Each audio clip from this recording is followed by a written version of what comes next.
Hello, everybody, and welcome to another edition of Charts with Dan. We are going to be talking about F9, the Fast Saga, or Fast and Furious 9, or FNEEN, or whatever you want to call the movie. It had a big weekend at the box office, which meant the box office had its biggest weekend in quite some time. We're going to break down all those numbers, see how this summer has been doing in comparison to previous summers, and also look at international charts, worldwide charts, a couple of new charts based on your suggestions that we're going to look at this week. So much to go over. Let's get right to it, and let's start with this weekend's top 5. This is the domestic top 5, and number 1, coming in at the high end of estimates, this was the peak where a lot of people saw this coming, is F9 with just over $70 million. This was a figure that kept on getting revised up as the weekend went along, so this is exceeding a lot of box office estimates. I think perhaps some people may have been a little bit conservative when they were looking at F9 because we've seen some movies in the Heights and others that have underperformed expectations, but F9 was the draw that I'm sure Universal was hoping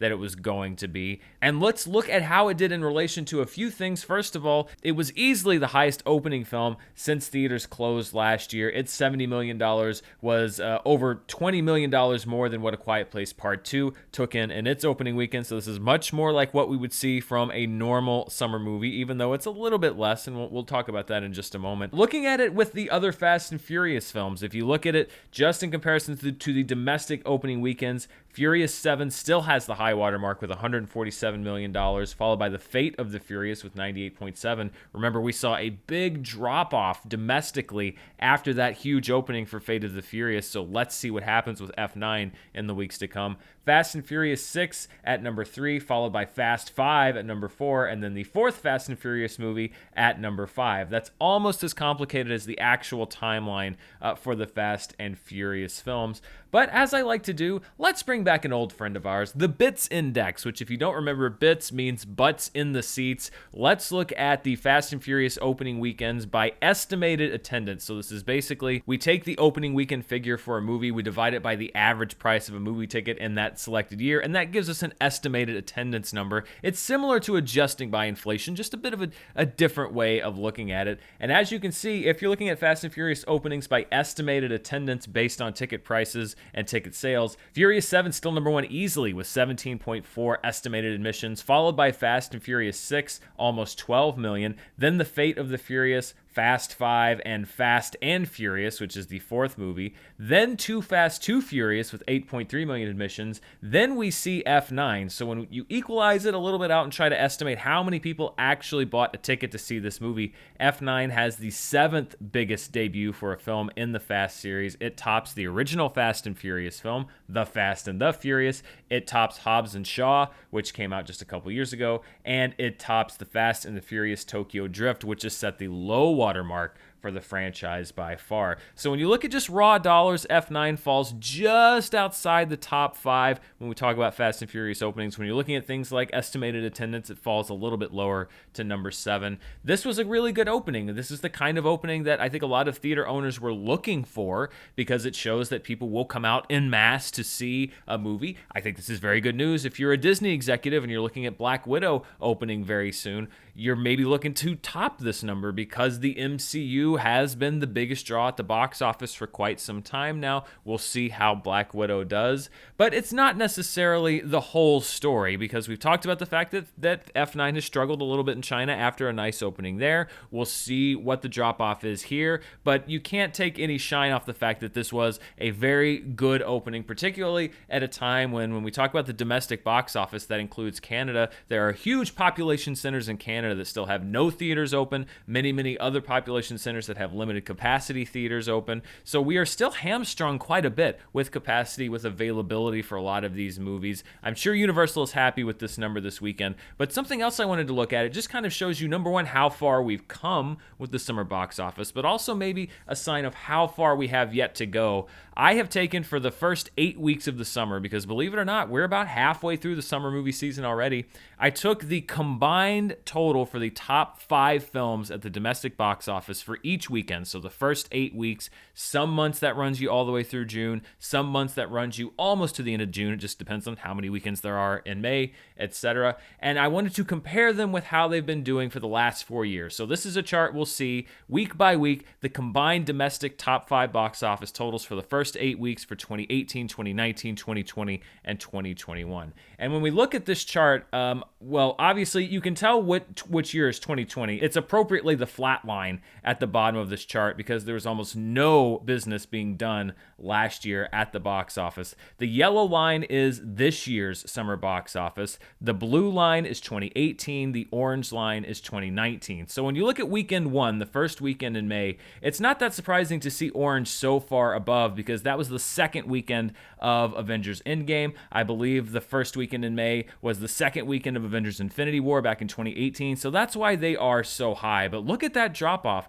The domestic box office going into May, not even close to levels that we've seen the last couple years, even when you give that the Avengers bump, if you will. Then if you look at weekend 2, it remains relatively flat. Weekend 3, it remains relatively flat. Then we bump up to weekend 4, $75.8 million here in 2021. That's the weekend that A Quiet Place Part 2 opened. It's also the weekend that Cruella opened. So that was the first big box office resurgence. That's why you see that huge spike in weekend 4. But as happy as we all were with those results, if you look at the comparison between 2021 and 2018 and 2019, there's a massive gulf. We're talking about double the number or more at the box office. That's how far off we are from the pace that has been set for the past couple of years before the pandemic broke out. And then we see a decline because we don't have movies coming out at the same pace, particularly not tentpole movies here in 2021. So it slowly starts to decline. The closest the 2 weekends get is this weekend 5 here. You see the 2021 top 5 totaled $61.8 million.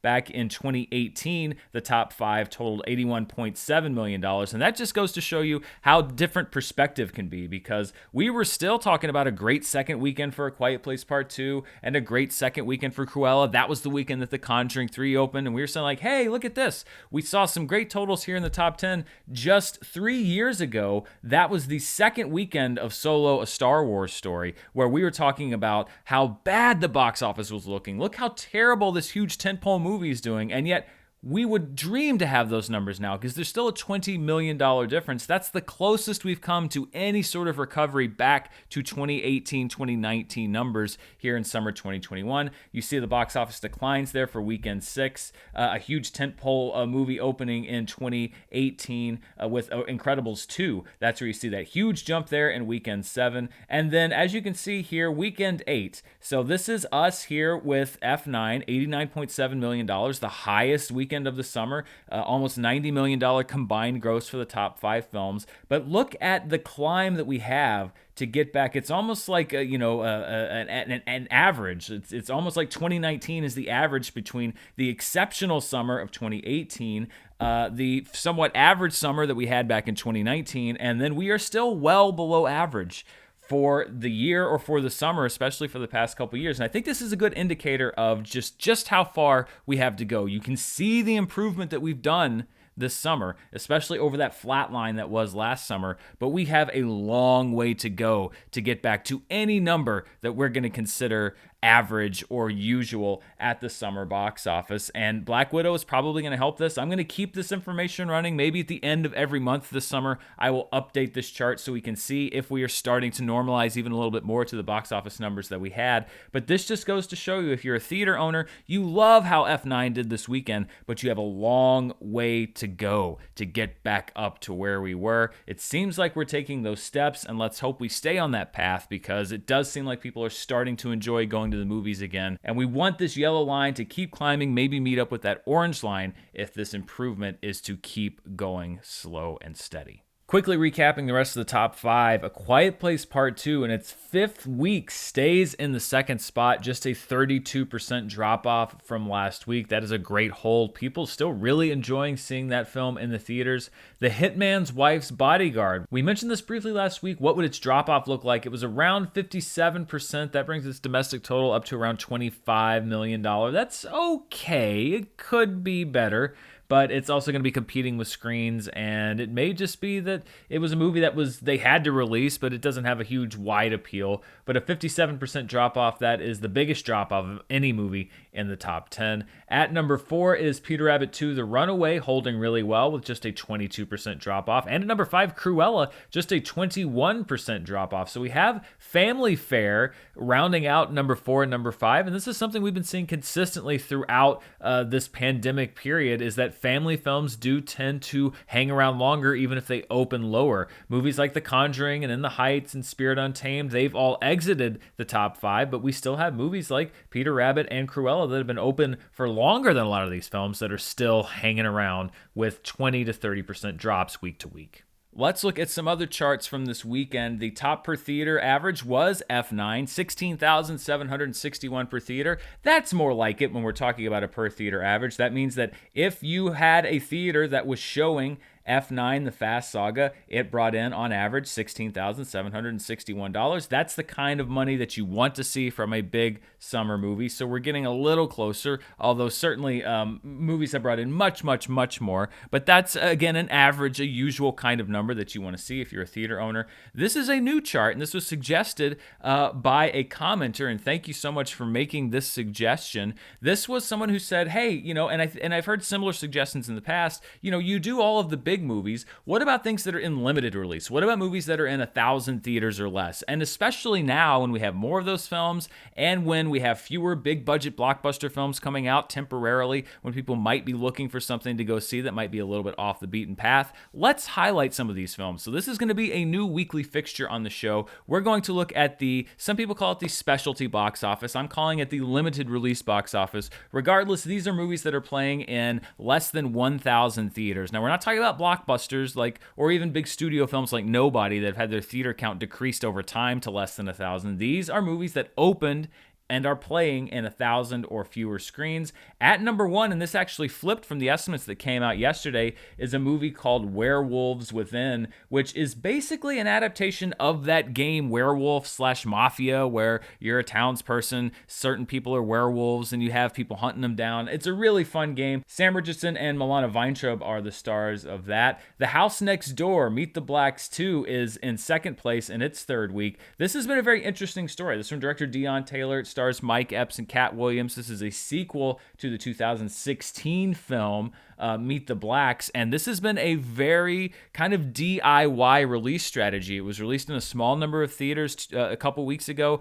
The response was actually very good. The demand was good. The capacities were just starting to increase, so it last week had a big surge in theaters. It cut a bunch of theaters this week because a lot of those went to F9, but it's still the number 2 highest grossing film in limited release. It's made over $1 million, so this is a small release success story, especially for an actor and a director, talent behind these movies that say, hey, we're going to do our best, we're going to pound the pavement, we're going to get our movie on screens, and people are going to see that in limited release. In its third week as well, a movie called Queen Bees. Now, this is a movie that I think in a different summer, you could see, kind of like the movie Book Club a few years ago. This might have come out in wider release as counter-programming to some of the bigger movies. It's just not the climate that we're in right now. This is a movie that skews very much older. James Caan, Ellen Burstyn, Anne Margaret, Jane Curtin, Christopher Lloyd, Loretta Devine. A great cast. And this is something that I think you would have seen at a much wider release to go up against maybe 2 or 3 of the big blockbusters when we had more of them coming out. At number 4, in its second week, is Edgar Wright's documentary, The Sparks Brothers. Actually has the widest release of any film on this chart this week at 534 theaters. So this is probably, if you're interested in these movies, the one that's most available near you. I saw it last week, a really, really good movie, really good documentary. I've been listening to Sparks for the last week. I don't know how I never heard of this band. It's almost like this was a Borat-style prank where this band didn't really exist, and Edgar Wright has just convinced us now that there was this amazing band from the 80s that nobody had heard of. Not even the 80s, the 70s, 80s, 90s, you name it. But it's a great documentary if it's near you and you can see it. And then at number 5, another documentary, Rita Moreno, Just a Girl Who Decided to Go For It. It made its debut at Sundance earlier this year. The stage and screen legend Rita Moreno, a documentary about her early years in the entertainment industry. Good enough for 5th 5th place on the specialty/limited release box office chart. So we're going to be seeing these movies each and every week. And this is a long overdue addition to the show. And thanks to everybody that suggested it, because these are movies that deserve to be highlighted as well. And they will be from now on here on the show. Let's look at what happened around the world outside of the domestic box office. These are the top 5 films internationally, so playing everywhere else but the domestic market. F9 was also the biggest movie outside of the domestic market at $38 million. Cruella was number 2, bringing in $10.6 million. A Quiet Place Part 2 in 3rd place at $9.6 million. The Hitman's Wife's Bodyguard in 4th at $7.6 million. And then The Conjuring, The Devil Made Me Do It in 5th place. So all Hollywood films, studio films. Now, there was one more film. It is a Chinese film called 1921. It's been referred to by many, and I think probably this is the reality of it, as a propaganda film, because we're coming up on the 100th anniversary of the Communist Party. This is going to be a big celebration in China. This movie, 1921, has been playing in previews, and it actually took in $11.5 million in previews this past weekend. But the policy of most box office reporting places, and this isn't just exclusive to this is similar to what Warner Brothers did with Tenet last year, where they played the movie for an entire week and essentially reported all those grosses as the quote-unquote opening weekend gross. Most places are not going to report any grosses for this film 1921 until it actually opens in theaters in China. I'm just going to tell you right now, it's going to be a pretty massive number because the Chinese government wants it to be. I don't know. There's a lot tied in with it, so it's going to be very interesting in coverage, and I'm still kind of struggling with how I'm going to coverage. I think there have to be some caveats here and there. Regardless, that also made some money. It would have been on this list, except the grosses for this movie are not going to be reported until the opening weekend, and then we're going to get probably a pretty big gross from this film. Let's look at the top 5 worldwide. So this is the domestic numbers plus the international numbers I just showed you. And by that metric, F9, even more so the number 1 movie in the world with over $100 million in grosses. This is largely driven, no pun intended, by the $70 million debut here in the domestic market. A Quiet Place Part 2 banked another $15.7 million. So when you add in domestically, it jumps up to number 2. Cruella with $14.4 million. The Hitman's Wife's Bodyguard at number 4. And then at number 5, because it's still playing relatively fresh here in the domestic market, Peter Rabbit 2: The Runaway, the number 5 film in the world with just over $11 million. I mentioned earlier that we are halfway through the summer box office season, which means let's look at our top 10 box office movies of the summer. For the moment, A Quiet Place Part 2 is number 1. Now, the big question with F9, it had a big debut. It depends on what the drop-off looks like next week to see if it is going to supplant A Quiet Place Part 2 as the number 1 movie of the summer. If it has a steep drop-off like we saw in China, in the Chinese market, we're talking 60% or more, then it could struggle to get to that point. If it holds well, then it should take that spot pretty easily. We'll see how it holds up. It's got one more weekend in the domestic marketplace here before it has to face huge competition from Black Widow. So the week 2 numbers are going to say a lot about how much F9 jumps to that chart and if it can make it to that number 1 spot. But for now, A Quiet Place Part 2 remains number 1. Cruella's at number 2, although as we sit here right this second, F9 has passed it because of today's box office gross. F9 right now, number 3. That will be number 2 next week. The Conjuring, The Devil Made Me Do It, is down 1 spot to number 4. Peter Rabbit 2: The Runaway is up 1 spot. Wrath of Man falls 2 spots. The Hitman's Wife's Bodyguard jumps 1 spot. In the Heights is dropping like a rock off this chart. It's at number 8. Spiral from the Book of Saw, a big drop. 4 spots from last week at number 9. It will be gone soon. And Spirit Untamed, clinging on to that number 10 spot. It will also be gone soon. It drops down 1 spot to number 10. Those Who Wish Me Dead, starring Angelina Jolie, is off of the chart. And we really have gotten rid of all of the box office lightweights, for lack of a better word. The ones that were on here, Those Who Wish Me Dead was really the last one. It was a hybrid release. It really didn't do much at all at the box office, but it was on there because it just happened to make money during the summer. We're now actually seeing studio movies with concerted marketing campaigns. Most of them not available day and date on different streaming services. The Conjuring was, In the Heights was, but most of these movies, when you look at them, were at some point not available for free, at least. Cruella was a Disney Premiere Plus film. Movies that had some exclusivity to the theatrical window, or at least a barrier to just watching it at home. So it's going to be interesting to see how this shakes out. What does The Conjuring top out at? It's certainly far below its predecessors. What impact did HBO Max have? I think people are going to be piecing that apart for quite some time. Let's look at my top 10 predictions for the summer. Right now, F9 is now out. I put it as the number 4 movie of the summer. It's currently the number 3 movie of the summer. So if it hits that number 1 spot and then these 3 movies top it this summer, then I'll have hit it right on. It would be number 4, but we'll see. In the Heights, which I just ridiculously picked at number 5, is currently ranked at 8. It will be out of that list in a week or two. A Quiet Place Part 2, which I ranked number 6, is on the list. It's currently ranked at number 1. A couple more, Free Guy and Jungle Cruise, have yet to be released. The Conjuring, The Devil Made Me Do It, its current rank is 4. Nothing's really going to change unless In the Heights completely drops off the list this next week. Nothing's going to change this next week, but then Black Widow comes out the week after, and we're going to start seeing things move around on the chart. But right now, none of my picks have fallen off the chart. I'm just going to enjoy that till In the Heights does it, and I will sit here and relish in my wrongness on picking that as the number 5 movie of the summer. Couldn't have been more off the mark there. Let's look at another one of my charts, the top 10 for the past 365 days. So if you take today, you go back one calendar year to a year ago today, these are the top 10 grossers for the last 365 days. A Quiet Place Part 2 remains number 1, Godzilla vs. Kong at number 2. Still the only 2 films to have passed $100 million, although F9 will join them in that club very soon. For right now, Cruella is number 3 after 31 days.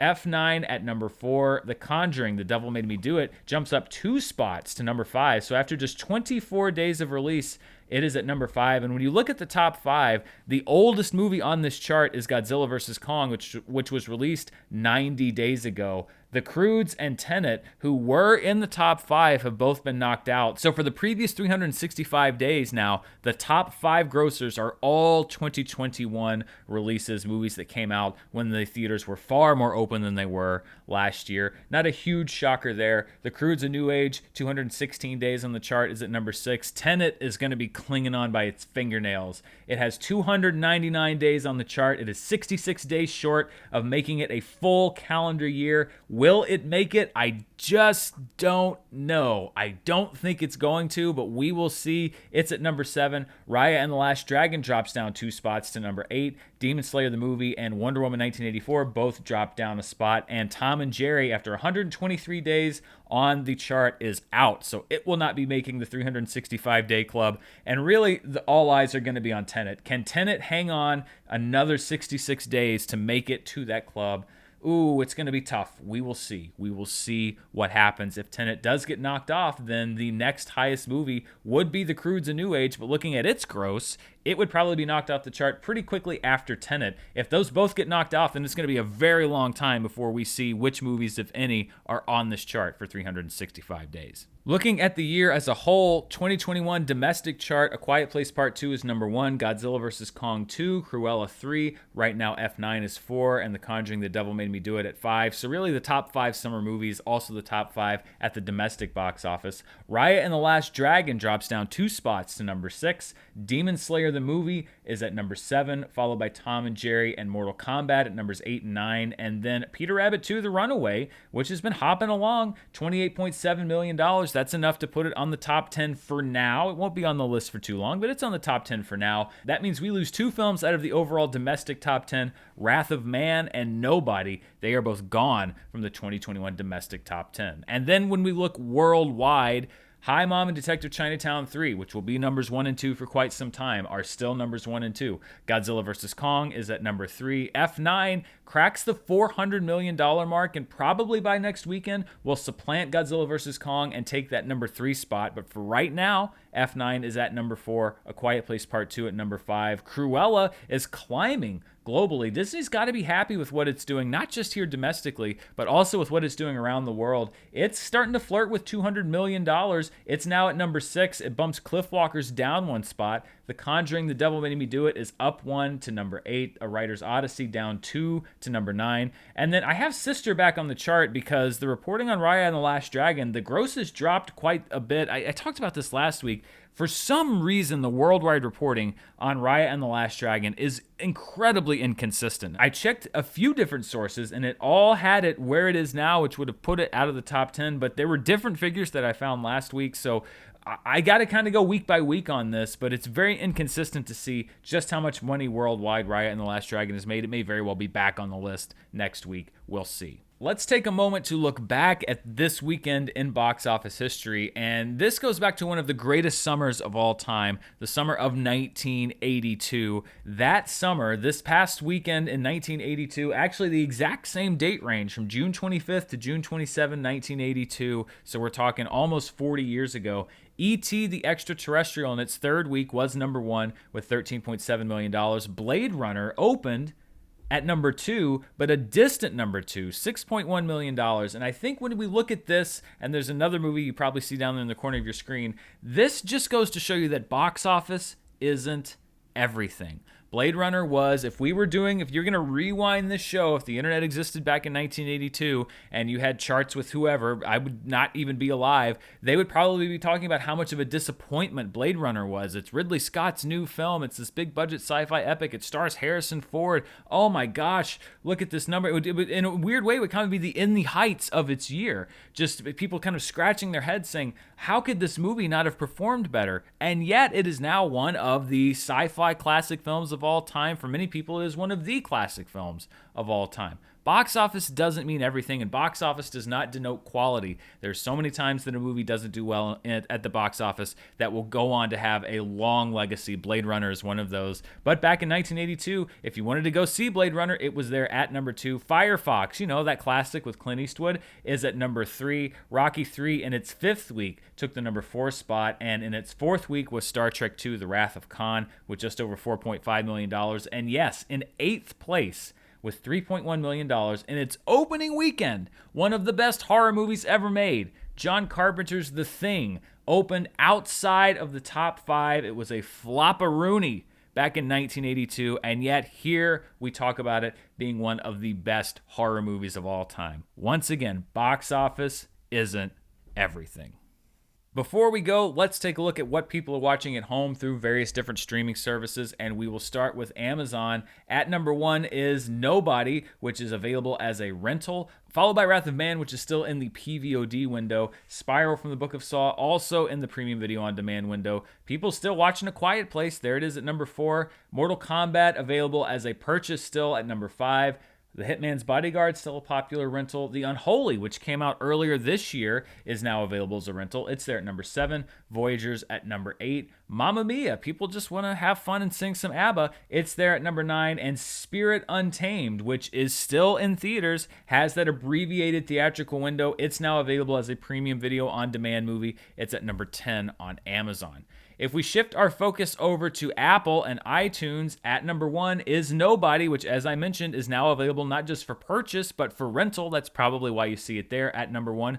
Cruella, which Disney has made available for purchase outside of Disney Plus. You can now buy the movie for $30 from various streaming services. It's at number 2. At number 3 is a movie called Lansky, which stars Harvey Keitel as the gangster Meyer Lansky. It's available for purchase and rental. It also had a very small theatrical release this weekend. It's there at number 3. The Misfits is at number 4. The Courier, available as a purchase and a rental, at number 5. The Dry at number 6. At number 7, Demon Slayer the movie, which I really liked. I got into the series. I reviewed both of them. If you haven't seen it, I have a review of season 1 of Demon Slayer as well as the movie. I really like that movie, and I actually am going to hold out for, I think, a physical copy of it. I just think it's a gorgeous movie, and I want that disc. I want that disc in my hands. But if you don't want that disc in your hands, you can buy it over on iTunes right now and other places. It's available for purchase. The Hitman's Bodyguard at number 8, popular on iTunes as well as Amazon. The Marksman at number 9, and then Godzilla vs. Kong. The rental window, I saw a note on the account, the rental window for Godzilla vs. Kong opens tomorrow. So my guess would be that we're going to see Godzilla vs. Kong much higher, maybe even at number 1 next week, because on iTunes, which does not delineate between purchases and rentals, it counts them all together. I'm betting you're going to see that very high because people are going to get a chance to not have to buy that. They can rent that to watch it at home for much less money. Let's take a look at Netflix and what people are watching there. At number 1 is The Ice Road, which is a Netflix original movie. It's from director Jonathan Hensley, who directed The Punisher. He was also the writer on a lot of movies. He had an uncredited draft, but a very meaningful draft of The Rock, which is the movie that we talked about on All My Movies last week. He directed The Ice Road, starring Liam Neeson as an ice road trucker. That's all I need to know. I've got to find time to watch that. Manifest, which was recently canceled over on NBC, is at number 2. Kevin Hart's Fatherhood, in its second week on Netflix, is at number 3. Sex Life, which is a true U.S. Netflix original. It was not imported from a different country, as we often see with these quote-unquote Netflix original series. That was made specifically for Netflix domestically, is at number 4. At number 5 is Good on Paper, which is a movie written by and starring comedian Eliza Schlesinger. At number 6, Too Hot to Handle, which is a Netflix original series. It's the second season. It is a reality. I haven't seen it. I was reading the premise. It's a reality dating show where to win the prize, the contestants have to give up sex for 4 weeks. The 4 weeks they're shooting the show, and I'm sure they're all very attractive people that they throw together on an island. Apparently, like an AI hosts the show. This sounds like a nightmare to me. This sounds like a dystopian psychological experiment. But apparently, it's also a show on Netflix. People must like it. It's there at number 6. At number 7, maybe the polar opposite, I hope, Coco Melon. Although that does kind of sound like a nightmare and a psychological experiment. At number 7, Wish Dragon, the original Netflix movie, at number 8. The World's Most Amazing Vacation Rentals is at number 9, and Sweet Tooth, the original Netflix series, is at number 10. And finally, when we just break it down to movies that people are watching on Netflix, The Ice Road, Fatherhood, Good on Paper, and Wish Dragon, all brought over from the overall Netflix top 10, followed by The Seventh Day, Home, The Mitchells vs. the Machines, Doggone Trouble, Rurouni Kenshin, The Final, all carryovers, and then Murder by the Coast, which is a documentary about a murder that happened in Spain. We see true crime on the top 10 a lot. That cracks the Netflix overall top 10. And that's all we've got for this week's box office report. I mentioned that next week is a little bit of a down week, only comparatively, because we still have some movies hitting theaters. The Forever Purge hits theaters this July 4th weekend. The Boss Baby Family Business hits theaters and Peacock simultaneously. It is a theater streaming hybrid, but that'll be out this weekend. The Tomorrow War, which is a huge, big budget thing with Chris Pratt, is premiering on Amazon this week. And then Fear Street Part 1, 1994, based on the novels, is hitting Netflix. So a lot of different streaming options to watch your movies, a lot of theatrical options, a little bit of both. So many different ways for you to spend your time this July 4th weekend. First and foremost, if you are here in the U.S. or if you are an American abroad, or if you just like America and you're planning on celebrating July 4th this upcoming weekend, please be safe and don't blow your hands off with fireworks or do any of those things that it's so easy to do on July 4th. I know we're going to be having a good time, but I'm also I'm hoping to come back with 10 fingers is what I'm saying by the end of next week's show. But thank you so much for watching this week. If you want to see even more of what I'm up to, you can check me out on Patreon at patreon.com/Dan Murrell. And I actually want to thank some of these patrons. These are a few of my producer level patrons. They are at the top tier over on Patreon. We do things like Schmodown study sessions, the movie club, which will be coming up here in just a day or two. People joining in on discussion there, commentary, so much fun stuff. If you want to check that out, please head over there. Also, a big week here on the channel. We have a review of Black Widow, which comes out very soon when the embargo drops, so stay tuned for that. The spoiler review of Loki. We may also have a Boss Baby review. I think I'm going to get a chance to look at that one, so depending on how I feel about that, we could have a review there. All my movies will be on the channel this week, although we will be doing a archive episode for Air Force One starring Harrison Ford. It aired over on the Schmodown Entertainment Network. It has never aired here on this channel, so we will be doing a summer rerun, if you will, a throwback to when I was a kid. And also, don't forget the live show coming up later this week. So still a lot of great stuff coming up here on the channel this week, and then we'll be going into next week looking at previewing Black Widow's box office performance, looking to see what people went to see over July 4th weekend. Thank you so much for watching. Stay safe out there, and I'll see you next time.